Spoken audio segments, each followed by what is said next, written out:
Ladies and gentlemen, we are back at it again for a bit of a discussion about one character in particular, and you can probably guess who it is by who I have on the screen. It's Lynae. And the fact that Lynae is a bit overworked, ladies and gentlemen. And I think the best way for us to see just how overworked this character is to actually take a look at the most recent combat event that Kuro Games has actually pushed out. So, Aced Combat Mastery is basically like a boss rush sort of event where Kuro Games has taken some of the best overall Lynae Roy teams, 3.x ones, with a couple of older ones as well. Not really any older ones, actually, now that I think about it. And they gave you an opportunity to run them against a bunch of different bosses with a couple of different stage effects that don't change too much for most teams. And, well, actually give them a bit of a try.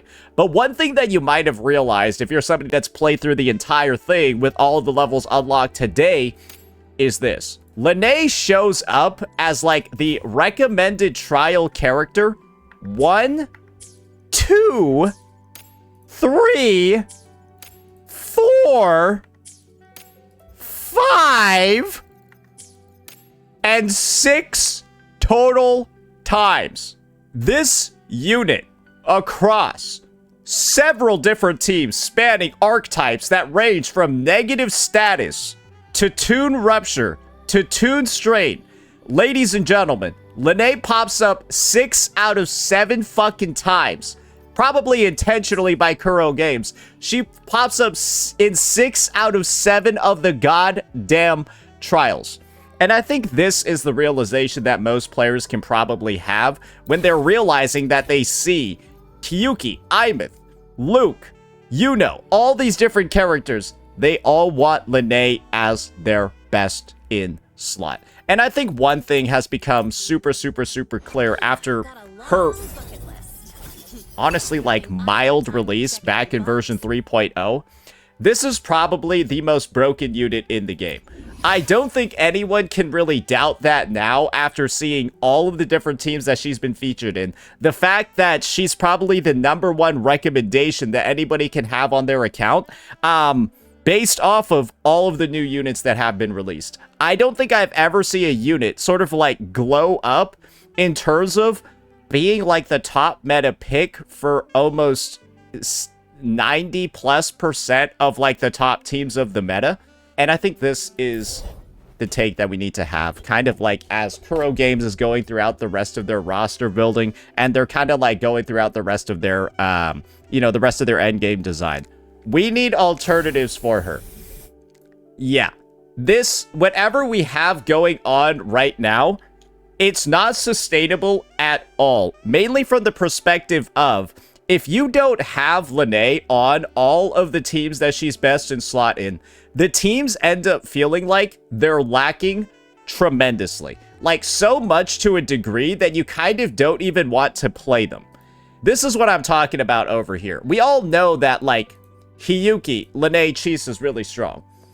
If you take out Lynae, you don't really have, like, any good third alternative that you want to put into that slot. The one that actually comes the closest is, like, fucking John Shin, but nobody wants to use this character because, like, bro, playing her feels like you're paralyzed. Like, you have, like, cerebral palsy in-game. Like, you actually feel, like, physically handicapped when you're trying to do this character's rotation, so nobody ever wants to play her. But not having Lynae on this team makes it legitimately feel like shit. But there's another sort of situation as well. Bro, simply not having Lynae for an Imeth team in 2026, that feels like shit too, unless you actually have like a Lupa available on the side. So Imeth's only real side grade at this point, until Denya comes out, is to use Lupa. But that's only one other character. Do you want to know what other alternatives or what other teams Kuro's using over here? They got the Toon Strain team, right? With like Luke Herson and stuff. Sure, if you don't use Lynae over here, you could use Sanhua. But bro, that's a fucking 4-star option. Your best and only other alternative is like a 4-star option that, let's be honest here, doesn't really have the same buffing ability as other characters. Yeah, she gets it done on a budget, But it's still, like, you still would much rather prefer Lynae in pretty much all situations. I think that this is pretty much clear. From how Kuro has designed the units in Lynae Roy version like 3.0 to 3.4, I think they could have staggered some of the DPS releases. I think that in actual practice, maybe we didn't need Hiyuki as early as we did. Maybe this unit was not actually that necessary to drop in the first half of 3.3. Because this is the reality of every DPS character that is released after Lynae. 3.1, Imeth. Lynae's her best in slot.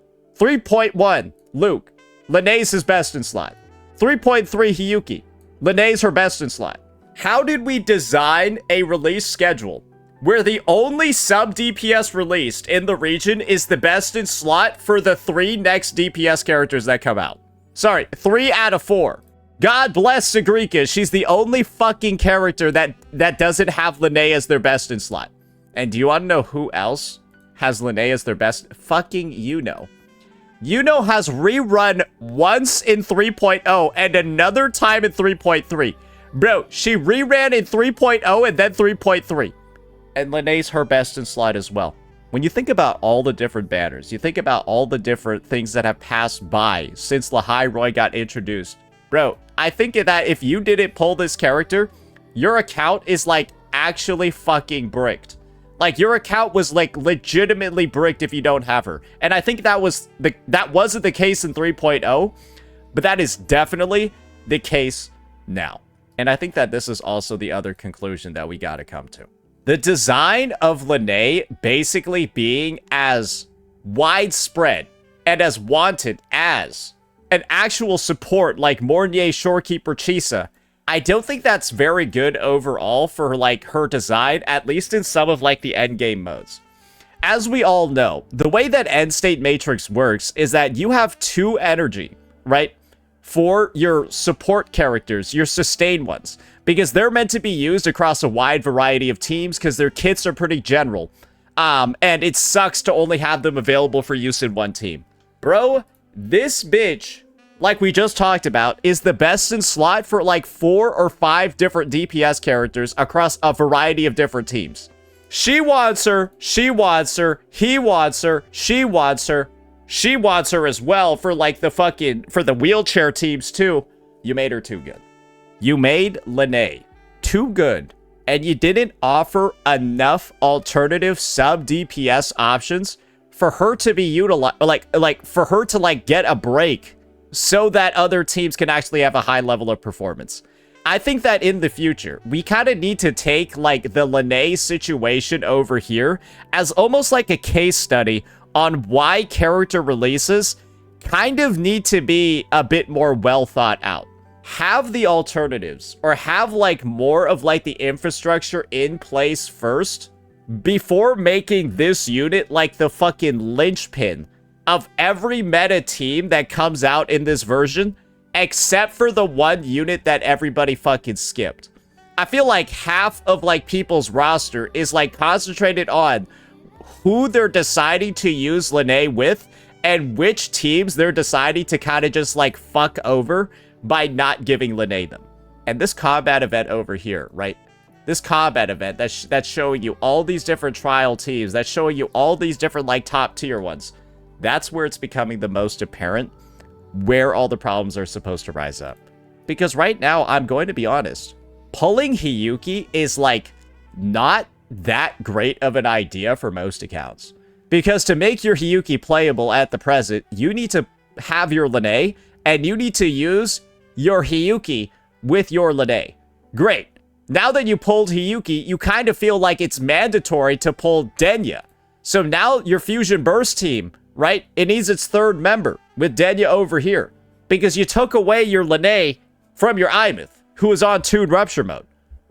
This has sort of like become a situation where people are like fucking themselves over as free-to-plays. They're fucking themselves over as like low spenders. I think it's kind of clear what the intentions from Kuro Games actually are. Create issues, and players are the only ones that they can blame for having these issues. Why does your Lynae feel stretched thin? Why do you feel like you need more sub-DPS characters? It's because your dumb ass decided to pull Hiyuki. It's because your stupid ass decided to pull Luke. It's because your dumb ass decided to pull Chisa. And so now you feel like you gotta pull Denya to go play the Imith team, right? And is that a good thing? Is that a bad thing? I'm not necessarily sure. But one thing that Kuro has done in particular is they've intentionally designed Lynae to work in a bunch of different team compositions. But I'm not actually sure if a design like this is really that good for the game. Because yes, she is the most free-to-play friendly, absurd value unit that's ever existed. Right? You don't even need to pull her signature. You could just go ahead, stick her on a fucking static mist, right? The standard 5-star weapon that you probably have multiple dupes of, and then she performs almost as well as she is with her sig. But guys, aren't you guys like kind of tired of playing her? Aren't you guys like kind of tired of using her and then like being like, oh yeah, by the way, my other team's unplayable because I use my Lynae somewhere.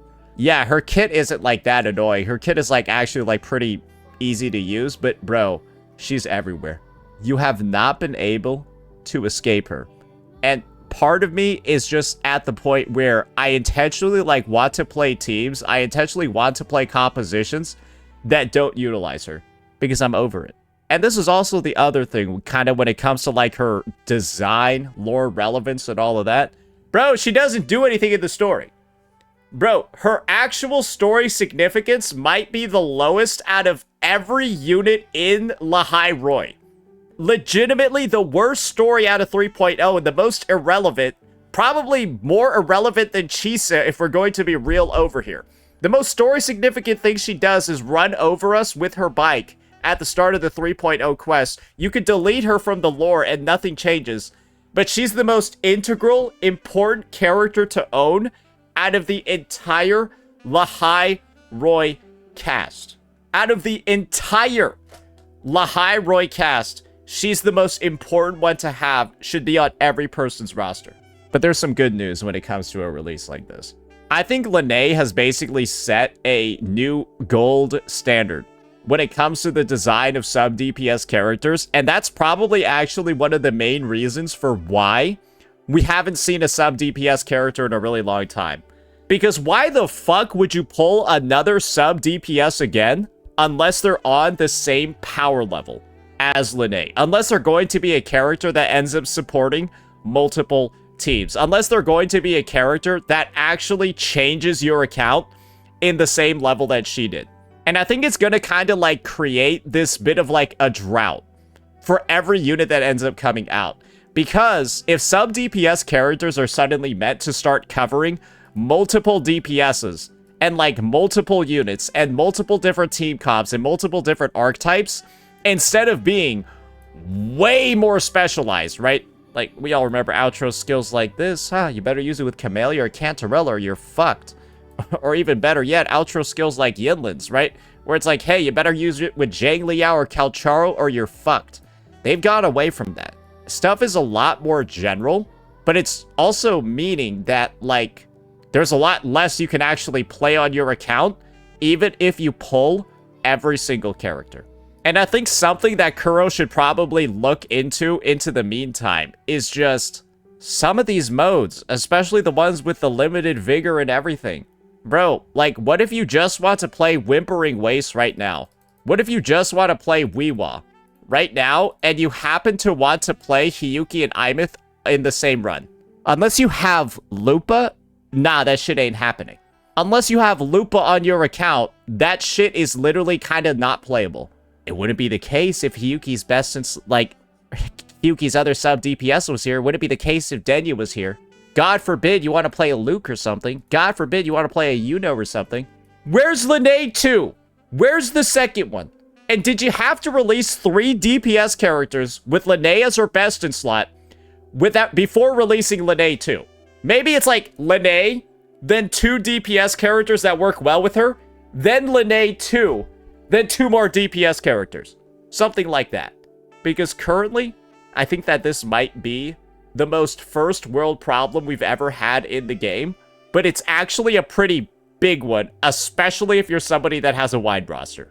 Bringing it to attention right now so that in the future, hopefully, we don't end up in another situation like this, because this is probably one of the most unique problems I've ever seen a gacha have. The biggest sin over here that truly explains how fucked up the the release schedule has been is that we have Luke Herson here, a basic attack-focused main DPS that responds to Toon Strain. His best in slot as a basic attack damage dealer is Lynae, who buffs Liberation damage 15% all damage amp. This 15% all damage amp, the massive buff on her Liberation, her weapon as well, and of course, the 40 Toon Break boost that she provides on visual impact, that's strong enough to make Lynae his best in slot, the Liberation buffer. But doesn't that kind of just show, man oh man, we kind of fucked up here with the sub-DPSs, didn't we then? Yeah, we kind of made a bit of a mistake here with the sub-DPSs then. If a character who was released in 3.1, because they decided to release 4 main DPSs in a row, has the Liberation buffer that doesn't even match their fucking damage type as their best in slot. Maybe the order of the characters didn't need to happen this way. We could have had another sub-DPS kind of like wedged in the releases, right? Probably.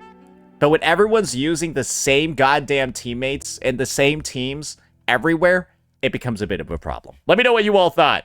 Peace out.